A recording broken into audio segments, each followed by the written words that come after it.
Broadcasting live from Dar es Salaam, Tanzania, this is TBC News. Our top stories. Tanzania and Mozambique to strengthen relations.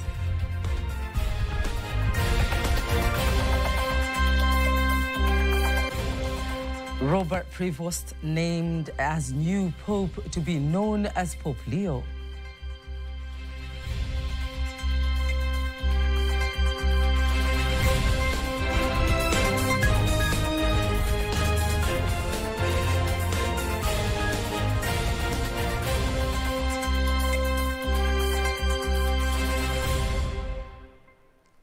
Good evening, I'm Kanki Mwegomole. You can also follow us live via our YouTube channel, TBC Online, and also get all the latest news through our Instagram, Facebook, and X pages at TBC Online. President Samia Suluhu Hassan says Tanzania is committed to strengthening relations with Mozambique in various sectors, including trade and investment, transport, gas, and the blue economy. President Samia made the remarks in Dar es Salaam while receiving President Daniel Chapo and his delegation at the State House today as he begins his 3-day official visit in the country. Caroline Maleo reports. As you can see, President Daniel Chapo is arriving here at Julius Nyerere International Airport. And as it is known, actually, this is his first trip, his first visit to Tanzania since he was inaugurated as the president of Mozambique in January this year. And as you can see, there are a lot of celebrations and Tanzanians are actually excited to receive President Chapo here in Tanzania. And actually, you can see a number of leaders are arriving here to actually receive President Chapo here at Julius Nyerere International Airport. And here, President Samia Suluhu Hassan welcomes President Daniel Chapo, congratulating him for promoting unity in Mozambique since his inauguration. Kwa niaba ya serikali na Watanzania wote. On behalf of the government and the people of Tanzania, I extend my heartfelt congratulations to President Chapo on becoming the president of Mozambique. I commend you for the remarkable achievements in your first 100 days, particularly in strengthening the economy, fostering national unity, and restoring peace and stability. I take this opportunity to reaffirm Tanzania's sincere commitment to working closely with you in achieving your development goals. Tanzania and Mozambique are bound by blood ties, so it is no surprise that we share similar cultures and traditions. Our people are truly one. Kwa hiyo haishangazi kuona tuna utamaduni, mila na desturi zinazofanana na watu wetu ni wamoja. On his part, President Daniel Chapo thanks President Samia Suluhu Hassan for inviting him in Tanzania. He emphasizes the need to strengthen ties in the economy and the trade sectors. President Chapo's visit includes a tour at the Liberation Heritage Center and the Standard Gauge Railway SGR project.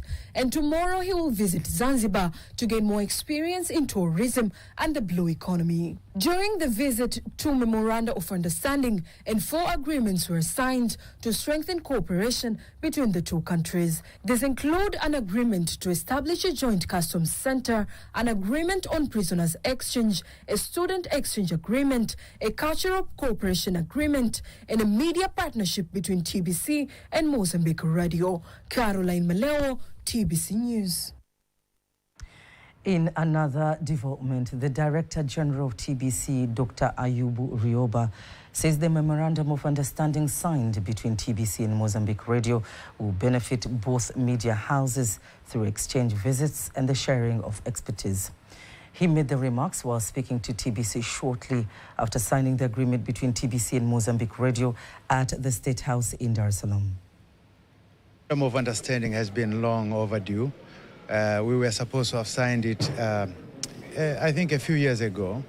But I'm glad that today, finally, we were able to reach here and sign the MOU. It's an important tool, although we, as TBC and Radio Mozambique, have had some, contacts here and there. But this time around, after signing the MOU, we are going to implement, the agreements, things that we have agreed. For example, we have already agreed. I'll be visiting Radio Mozambique in July, and the CEO of Radio Mozambique will also be visiting again. Tomorrow, we expect to take him to one of our offices, because we can't, complete the entire, TBC. So apart from that, we are going to have exchange of staff. That we will have staff from Tanzania going to Mozambique to stay for 1 or 2 weeks, be it journalists or be it people from the technical department, to learn something from there. And also, the Mozambicans will be coming to Tanzania to learn something from Tanzanians. And there is also the exchange of content. If you listen to the president from Mozambique, he appreciated actually the role Tanzania played in the independence of Mozambique.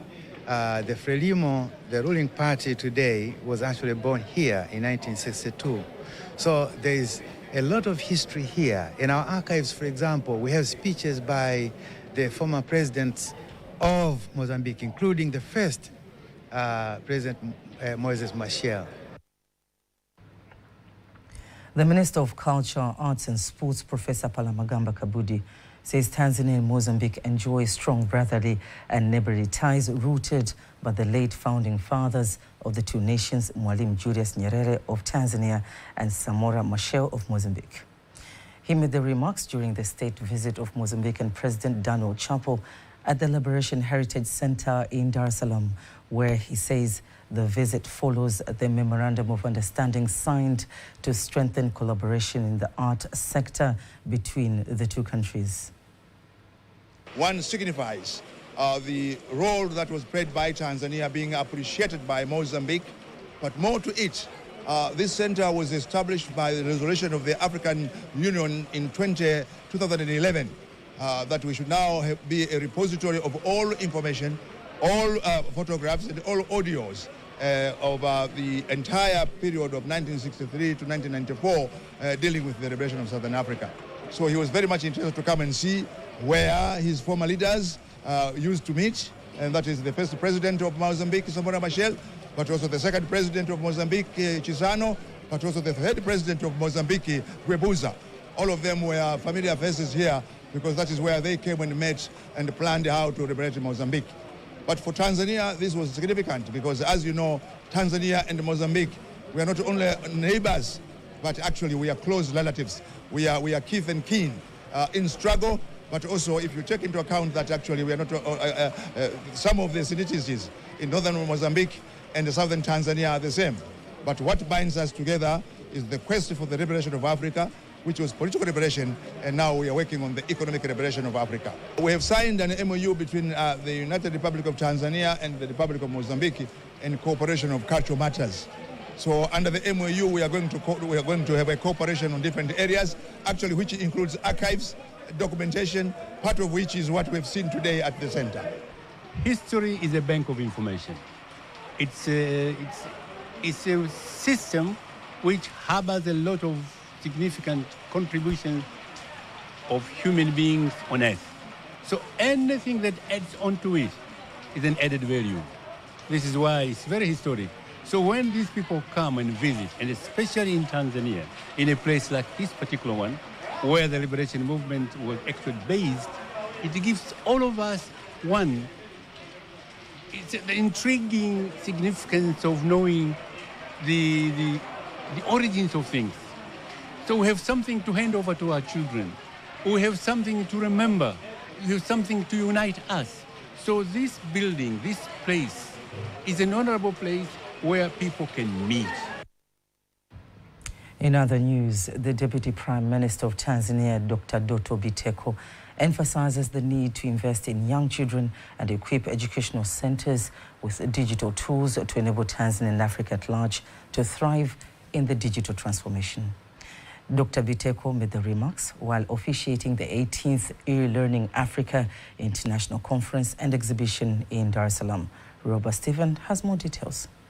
The theme, Re-emerging Education and Human Capital Development for Africa's Future Prosperity, the 18th E-Learning African International Conference, an exhibition is being held in Tanzania for the second time. The event has attracted over 1,200 participants from 18 countries. Representing the President of Tanzania, Deputy Prime Minister Dr. Doto Biteko highlights the importance of the forum as a reliable platform for Tanzania and Africa to collaborate in technology adoption, skills development, and innovative approach to education and youth training. For the success of the digital transformation, we must begin by investing in our young children, equipping them with the digital skills and ensuring that the teachers are well equipped with the necessary tools and a conducive teaching environment. A forum like this is an encouraging, and as a nation, we are fully committed and determined to lead the way in a digital transformation. Technology cannot replace the teacher's responsibility, but it facilitates teachers' responsibility to be easier to teach and to be easier to learn for the students. So it is very good and can ease a teacher to teach at a larger class or many students at once. Also speaking at the event, Moses Kukuyu, the Ministry of the Information and Digitalization and the Government Chief Spokesperson of Malawi, emphasizes the importance of the making e-learning accessible to all, stating that for education to be truly inclusive, digital learning must reach everyone. And for us to enhance learning in Africa in whatever form, we need to find other avenues through which we can expand learning opportunities to everyone in Africa. And that vessel that has availed itself now is technology. So if we go e-learning, we are throwing opportunities to the unreached areas in an easier fashion. Because those that are learning in the urban areas, what they learn today, the practical subjects that they can learn today, you'll find that others in the rural areas cannot access that. So it enhances research, it enhances availability of resources is there almost immediately. The conference brought together a wide range of participants, including educators, policymakers, edtech innovators, investors and development organizations, all committed to advancing digital education across the continent without leaving the younger generation behind. I think this will be very helpful for my learning activity personally, and also I think for everyone else as well, because that other pupils who don't go to school won't have a hard time and will study online. Electronic learning is very important, especially when we talk about this new curriculum of CBC, which is related to children doing in action what they are learning. And through this conference, we as teachers are hoping to benefit a lot from e-learning teaching so that it can benefit the children. It's 18th international conference that has brought together more than 20 Ministers of Education from the different countries in the world are here to discuss regarding the future of the digital education in Africa. Rioba Stephen, TBC News. In related news, during the 18th E-Learning Africa International Conference, our colleague Rioba Stephen made an exclusive interview with the Minister of Education, Science and Technology, Professor Adolf Mkenda, to discuss the significance of Tanzania having the honor of hosting this prestigious event. Now, this meeting itself is very important. We are discussing about digital use in education and also how to educate our people on matters digital. So there are two aspects here. Digital knowledge, digital facilities and infrastructure as instrument of teaching, instrument of educating, but at the same time, digital knowledge as a subject to be taught to our youth. An area of interest, mostly because now when you talk matters digital, you cannot escape from talking about artificial intelligence, issues of data science, machine learning, Internet of Things, those kind of things which are becoming quite popular, and they are the future. And as we said in the conference, nobody is going to stop the future. It is here and it's coming. We have to be prepared. So what we did in the conference is to learn from others, and they are learning from us. We exchange experiences, we exchange ideas, we resolve to go back with renewed effort to make sure that Africa is not left behind. Actually, we are behind all other continents in terms of the use of digital technology in teaching, and also digital knowledge as subject matter to be taught in schools.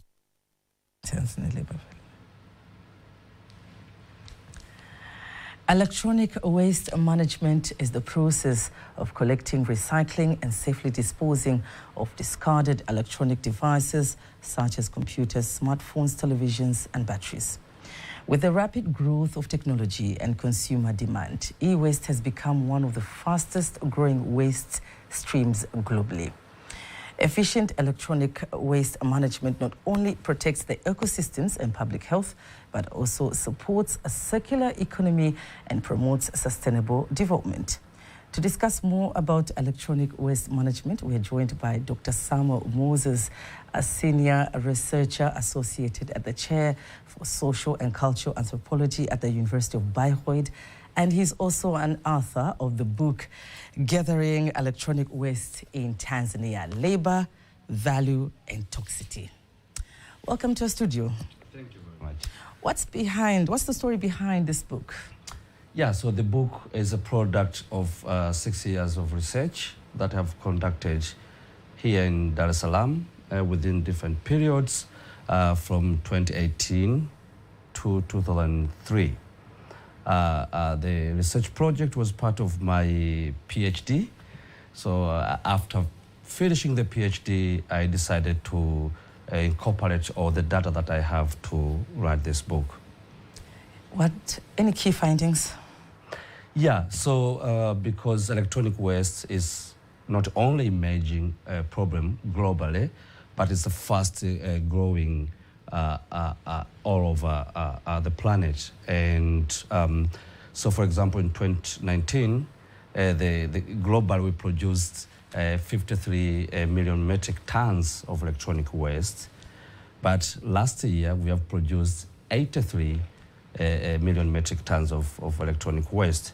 So the book actually brings the picture of what is happening in Tanzania, because Tanzania was a blind spot when it comes to how electronic waste is collected, handled, recycled, but also what kind of infrastructures are in Tanzania in relation to electronic waste recycling.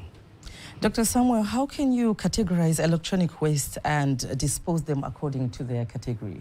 Yeah, I think that's a good question. There are still discussions, for example, when an electronic device becomes waste.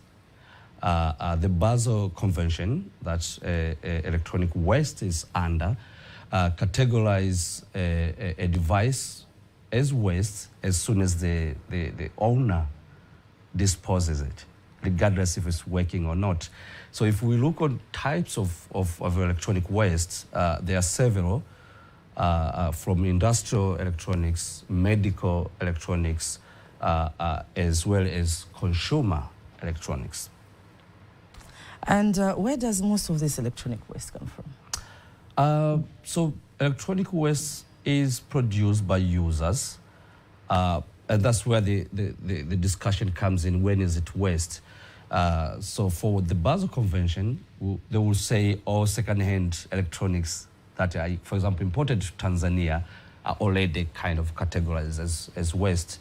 But in the book, I'm extending, I think, that definition doesn't capture enough. So for example, in Tanzania, we repair a lot. You buy a phone, we'll take several trips to repairers in Uhuru Street in Kariakoo and other fundis, and then I will pass it over to my young brother, and it will still going on. So the question is, when does it actually become waste? So in the book, I'm saying in Tanzania, it's when the collectors collect the device. That's the point we can point out now. This is waste, even though it doesn't end there, because electronic waste itself is both waste but also a resource, because in the production of these devices, there are different metals that are used to produce the devices that we need in our lives, our today's life. So for example, there's copper in there, there's brass, there's iron, there's palladium, and all these metals are needed back to the manufacturing. So it becomes waste. At the same time, we can mine these metals and bring them to produce new product. So that this also kind of challenging when a device becomes exactly waste. In Tanzania, who works in the electronic waste and what do they do with it? So yeah, in Tanzania, we can say there are two types of electronic waste recyclers. So we have the formal certified electronic recyclers who I can mention one I visited called Chilambo Recycling Company, which mainly collect from institutions because that's it's easy because of the infrastructure, but also because institutions have policies around how to dispose their electronic devices. But then we have the bigger sector of recycling of electronic devices, which is predominantly by informal recyclers. And these informal recyclers, they actually recycle consumer products, you know, a refrigerator from our homes. When the refrigerator dies, you know, it's very common in Dar es Salaam, collectors will pass with those push carts announcing, yeah, we are collecting scraper, defunct refrigerators and all that. So consumer electronics or consumer electronic waste is mainly recycled by informal recyclers. What changes need to be applied in order to make this work safer and more fair, but also in order to have an effective system on electronic waste disposal? Yeah, so I think because informal recycling of electronics actually use, I don't want to call them rudimentary, but not proper methods of extracting these metals. For example, copper, when you want to extract copper from wires, you know, the electric wires, informal recyclers usually burn them. In that process, then they release toxic chemical compounds that can have health effects to the workers, but also to the environment. So what I think, because we have two sectors working on the same thing, but they are not connected. So for example, informal recyclers, they have a wider network of collection. So they go to street to street, house to house, announcing and collecting. So I think what is needed for properly recycling is to make these two sectors, or these two workers, the formal certified, to have a connection and to work together with the informal so that they collect, but then instead of burning the wires, then they can pass over and sell those wires to the certified recyclers who have the machines to recycle those. Thank you so much for the knowledge that you've just shared, Dr. Samuel. If you've just joined us, we were chatting with Dr. Samuel with regard to electronic waste. Meanwhile, the ambassador of Japan to Tanzania, Mikami Yoichi, assures that his government will continue to collaborate with Tanzania in ensuring that the development achievements and value chain transformation of coffee are substantial and productive for smallholder farmers by strengthening private sector partnerships and contributing to more sustainable agriculture in regions that grow quality coffee. Ambassador Yoichi made the remarks in Beira region during the launching ceremony of a project to develop a sustainable coffee value chain in Tanzania that involves coffee farmers from the southern highlands. Our reporter Irene Mwakalinga has more details. Rungwe, Ileje, and Busokelo district in Beira region are among the areas where farmers grow coffee, but its production has been decreased due to unpredictable markets. Speaking with the coffee farmers, Japanese ambassador Mikami Yoichi said that due to the existing partnership between the two countries, there has been a change in the growth of trade and the holding of various training and discussion that have been able to help the value chain of various crops, including coffee. I sincerely wish the sustainable coffee value chain development project will be great success, bringing prosperity to Tanzania small-scale farmers strengthening the private sector collaboration, and contributing to more sustainable agricultural practices in the region and good coffee. On his part, the Mbeya Regional Commissioner Juma Homela affirms that he is now confident that the farmers will cultivate it productively and that the crop will become one of the important crops in the country by increasing the national income. And we promise we are going to give you full support to the succession of this project. Together we can, UCC and Marubeni. Speaking about the development of the coffee crop, the director of the Coffee Development Project, Kajiru Kisengo, said that the implementation of the project will enhance the quality of coffee in the country and increase its competitiveness in the Japanese market. Through this implementation of this program, we are expecting to conduct construction of coffee nurseries where we'll multiply coffee seedlings and multiply also shade trees which will be mixed with the coffee trees during the planting season. I think the farmers will accept this project, and because it's going to maybe on issues of value addition, capacity building. The buyers of the coffee admitted that they are very grateful to the Tanzanian government, but their goal is to ensure that they help Tanzanian farmers cope with climate change and increase farmers' income. It is my sincere hope that through this mission, farmers will learn something to help them improve the quality of coffee they produce. 今回のプロジェクトは小規模生産者の improve the livelihoods of small-scale producers and then focus on developing and introducing logistics for Irene Mwakalinga, TBC, Mbeya.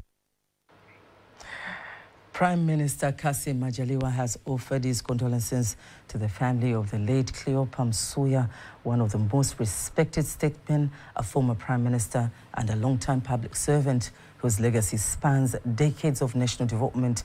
Speaking to family members and other mourners in Upanga, Dar es Salaam, Majaliwa says they should continue to pray for Msuya. Now, for some of us who, at independence, I was 10 at independence of Tanganyika in 1961. Those were my early days at school. And one of the popular names that we started hearing from very young age was none other Cleopa David Msuya. So while in school and after school, when I started working in 1975, when I joined the Foreign Service, the name of Cleopa David Msuya became a household name.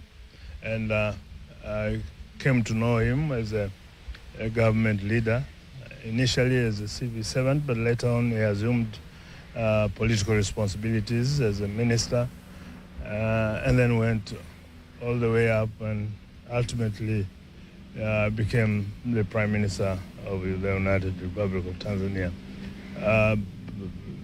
I have come to know the late Honorable Cleopa David Msuya as a person of unquestionable personal integrity, a person who excelled in professional excellence in whatever issues that he was handling.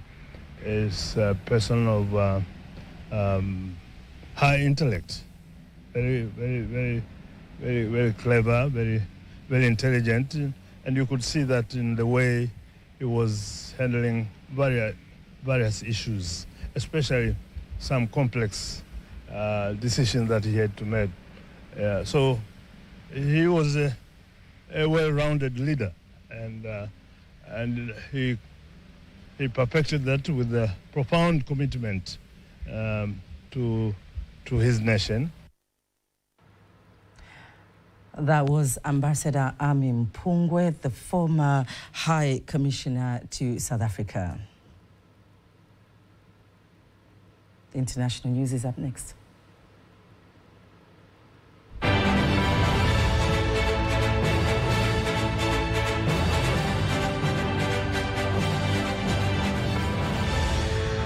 International News, Station Vatican. La pace sia con tutti voi.